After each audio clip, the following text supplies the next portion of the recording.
En este trabajo sobre las herencias de la hermandad lírica en la novela didáctica de Angela Grassi, pretendo resaltar lo muy significativa que fue esa red de colaboración y de apoyo mutuo de las escritoras a mitad del siglo XIX y cómo esa hermandad lírica marcó decisivamente la prosa y la novela de índole didáctica de Angela Grassi, pero además hay que tener en cuenta que ella se convirtió en un modelo de referencia para el resto de escritoras, de tal manera que tanto el estilo de la hermandad lírica como la temática o las temáticas fundamentales de la hermandad lírica van a convertirse muchas veces en elementos característicos de la escritura de las mujeres de este siglo XIX.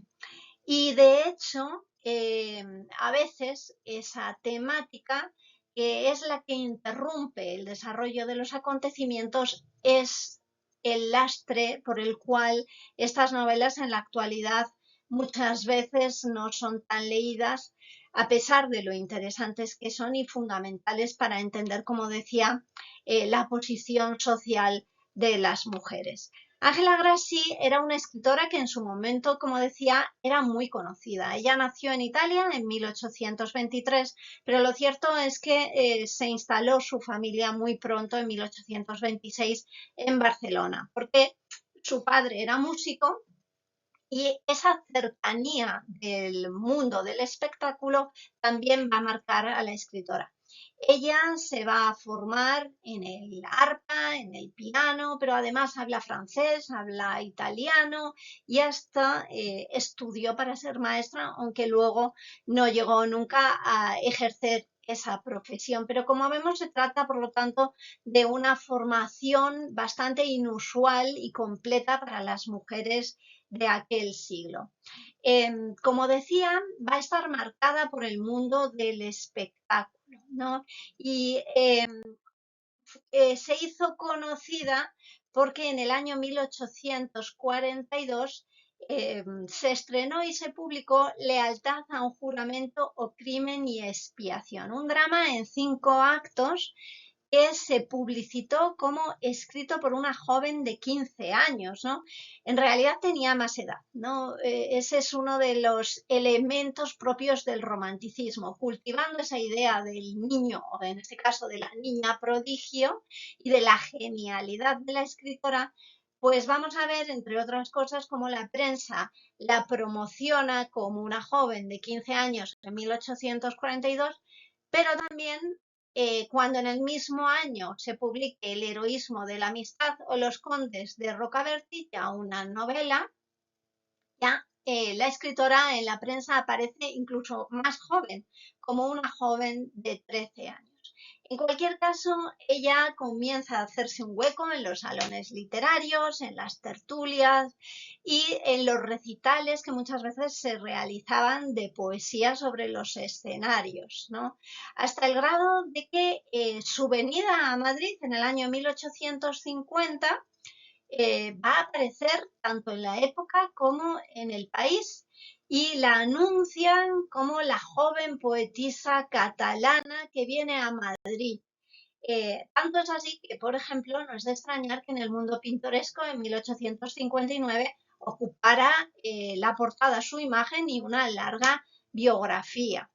Era esencialmente conocida como poeta, ¿no? A partir de 1850 va a ir progresivamente abandonando la poesía o cultivándola menos, pero es significativo que en 1851 escribiera Romperé las cuerdas de oro de mi lira antes mundana y tan solo cantaré, oh mi Dios, tus alabanzas. Esta va a ser una de las temáticas fundamentales de la hermandad lírica, pero también de las escritoras, de las novelistas de la segunda mitad del siglo XIX. La temática esencialmente religiosa. De manera que a partir de los años 60 la vemos como colaboradora de distintas publicaciones periódicas donde van a aparecer distintas entregas de muchas novelas que después publicará ya recopiladas, pero se hace muy conocida precisamente como escritora de novelas por entregas. Algunas de de las cuales de hecho van a alcanzar cierta notoriedad por estar premiadas. Es el caso de Las riquezas del alma, que erróneamente suele decirse que obtuvo el premio de la Real Academia. En realidad, aquel año la Real Academia manifestó que la calidad de las novelas que se habían presentado no era mucha y que si no les importaba a los autores que dieran a conocer sus nombres, les entregaría la mención honorífica a 2 de ellos, entre los cuales estaba precisamente Ángela Grassi por estas Las riquezas del alma. Pero como vemos, a la vez se glosaba precisamente el hecho de que era una novela que a veces incurría en faltas de verosimilitud. Aún así, como digo, es una novelista que ya tiene ciertos reconocimientos.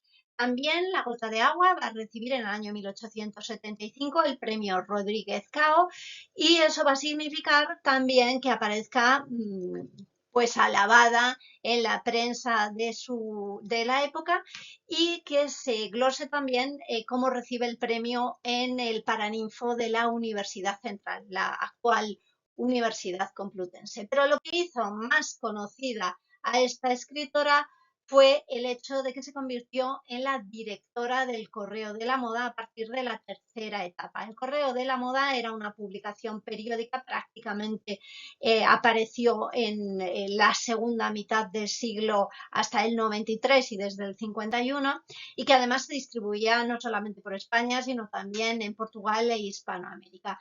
Pues su hermano comprará el periódico y a partir del año 1867 y hasta el 1883 en que fallezca, ella será la directora, que en ocasiones escribe artículos definiendo cómo es ese modelo de mujer, y en otras ocasiones publicará entregas de sus novelas. Después, otra de las colaboradoras, de las frecuentes colaboradoras del periódico, Joaquina García Balmáseda, va a ser quien lo dirija. Y es significativo tener en cuenta que esta publicación no estaba dirigida a las mujeres de la alta burguesía y de la aristocracia, sino que de hecho los patrones de ropa, de vestidos que aparecen en ella, están claramente dirigidos a costureras, a bordadoras, y esa va a ser también una de las temáticas que aparezcan en la novela de Ángela Grassi, la movilidad social. Hermandad lírica a la que ella pertenecía, que es denominada así porque es el término que acuñó en su momento Antonio Manzano, haciendo referencia a que esta red de escritoras muchas veces comenzaba sus cartas utilizando ese término y nuevamente se despedía dirigiéndose a su corresponsal como una hermana. Esa hermandad lírica dio inicio a ella la poeta Josefa Massanés, pero se convirtió en el epicentro Carolina Coronado. No obstante, las cartas son de Vicenta García Miranda, de Pilar Sinués, de Robustiana Armiño o de Ángela Grassi, quienes, como decía, en muchas ocasiones después van a ser directoras de publicaciones periódicas, estableciendo esas invitaciones al resto de escritoras. O, como subrayaba Kirkpatrick, en muchas ocasiones lo que van a hacer es dedicar la obra en su prólogo a otra de esas escritoras. Una cuestión que me parece fundamental es desligar a estas escritoras del concepto de el ángel en la casa. El ángel en la casa es un poema de Coventry Patmore en el que satiriza el poeta a esos matrimonios en los que la mujer está sometida y está enclaustrada en esa domesticidad obligatoria, y además cuando hay una discusión se ve obligada a no seguir defendiendo sus ideas porque su marido es el que al final se impone frente a la sumisión de la mujer. Ese era el ángel del hogar al que Virginia Woolf decía que había que matar, pero en realidad era el ángel en la casa, aunque la crítica haya confundido estos dos términos. Y digo esto porque El ángel del hogar español fue una novela de novelas ejemplares escrita en el año 1857 por Pilar Sinués y que va a tener numerosas ediciones durante más de 30 años, una de las cuales va a estar prologada precisamente por Ángela Grassi. Pero además es la publicación periódica dirigida por Pilar Sinués, que desde 1864 a 1869 va a divulgar ese mismo modelo de ángel del hogar, que no ángel en la casa. En el prólogo de Ángela Grassi vemos como uno de los asuntos fundamentales para ellas es el de la educación de las mujeres, porque se critica cómo a las mujeres muchas veces se les da una educación que es más brillante, que sólida y más material que espiritual. Y que estas mujeres al final tienen su trono fuera del hogar doméstico, porque hoy se educa, escribe Ángela Grassi, a la mujer para los salones. Y esa es la alternativa. No se trata de que el ángel del hogar sea una alternativa frente a la mujer que trabaja fuera de casa, sino que la alternativa es el ángel del hogar, que también puede trabajar fuera de casa, que no se recluye en el hogar, pero que no es esa mujer frívola, esa mujer galante que es bastante común en la época. Además de esa alternativa frente a la mujer es la propia del coquetismo, dicen ellas, frente a la coquetería, que sí que ven como algo positivo, tampoco es una mujer sumisa. Si leemos la novela de novelas, que es El ángel del hogar de Pilar Sinués, por ejemplo, aparece el personaje de Rafaela, que es una mujer que se casa con un inglés y que cuando el inglés le dice que tiene que levantarse a ciertas horas a trabajar en cosas que ya no le gustan, ella dice que se va a sentir obligada a desobedecerlo y se enfrenta a él. No es, por lo tanto, una mujer ni resignada ni sumisa. En El ángel del hogar, además, lógicamente, el tema central es la formación de las mujeres. Se habla también de esa necesidad de la educación para poder ascender. Desde luego, uno de los asuntos fundamentales es la religiosidad y, por supuesto, eso va a derivar en la solidaridad con otras mujeres y en el tema de la caridad. Por otra parte, también se ha venido diciendo que se critica a las literatas cuando lo que se critica es a las malas literatas, y como veremos después, ese es el asunto que aparecerá en las novelas de estas escritoras. Y por otra parte, por supuesto, uno de los temas fundamentales va a ser el del matrimonio, entendido como un matrimonio al que se llega por amor y para la colaboración de los contrayentes. En la novela de este periodo, Los que no siembran no cogen, de Ángela Grassi, nos encontramos toda esta temática de su compañera de la hermandad lírica, Pilar Sinués, directora del Ángel del Hogar. Ella va a plantear en esta novela dos parejas.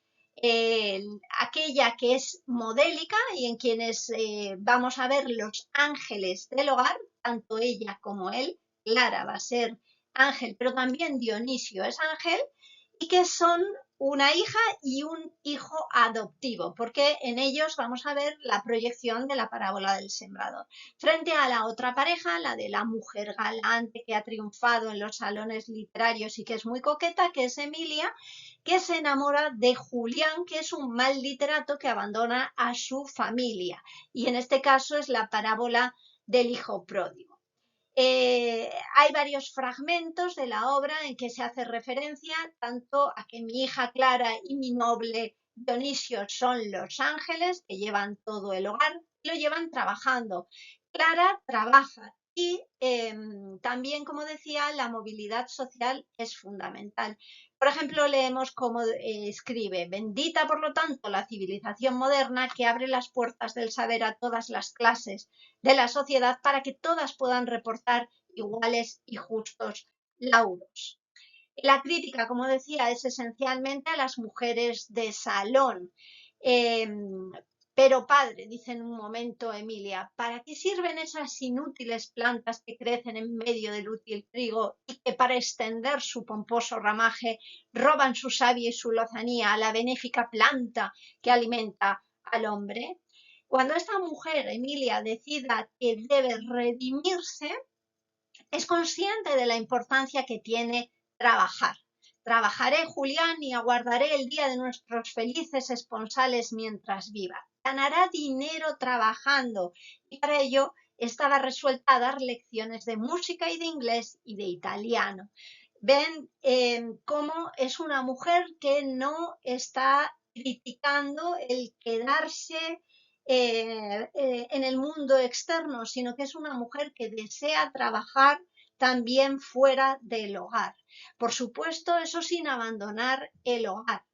E incluso en la novela vemos cómo Ángela Grassi deplora lo muy escasos que son los frutos del trabajo de la mujer, lo muy poco remunerado que está el trabajo de la mujer. Y como decía, no se critica a la escritora, sino que en esta novela, de hecho, lo que se va a criticar es, igual que en El ángel del hogar, a los escritores que abandonan el hogar por esas musas literarias románticas sin tener, de hecho, muchas veces ni siquiera talento para hacerlo.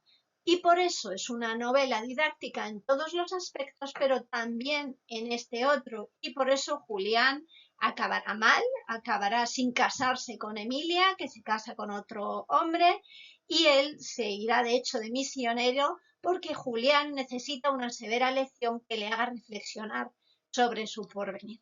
Como vemos, por lo tanto, es una novela didáctica en que se enseña lo que es realmente el ángel del hogar, que nada tiene que ver con el ángel en la casa. Pues muchísimas gracias a todos.